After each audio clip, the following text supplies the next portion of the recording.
نبی علیہ السلام ایک صحیح حدیث میں فرماتے ہیں کہ مرد کسی غیر عورت کو ہاتھ لگائے اس سے بہتر یہ ہے کہ یہ برداشت کر لے کہ اس کے سر میں کوئی سوئیاں چبوئی جائیں، وہ برداشت کر لے، لیکن کسی غیر عورت کو ہاتھ نہ لگائے۔ اور آج مسلمان سر عام بغیر شرم کے، بغیر جھجک کے غیر عورتوں سے مصافحہ کرتے ہیں۔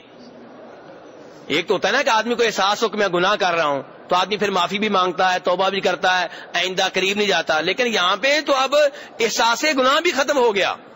کیا ختم ہو گیا ہے؟ احساس گناہ ختم ہو گیا ہے۔ اور کچھ ایسے کر رہے ہیں، اور کچھ لوگوں نے دین کے نام پہ انکار لیا کہ پیر صاحب جو مرضی کریں۔ یہ بھی ایک مسئلہ بن گیا ہمارے لیے۔ جناب عائشہ فرماتی نبی علیہ السلام کے بارے میں کہ نبی علیہ السلام نے پوری زندگی کبھی کسی غیر عورت کو ہاتھ نہیں لگایا۔ کون کہہ رہی ہیں؟ جناب عائشہ۔ مردوں سے آپ بیعت لیتے تھے ہاتھ میں ہاتھ ڈال کے، اور عورتوں سے بیعت لیتے تھے زبان کے ساتھ ہاتھ نہیں لگاتے تھے۔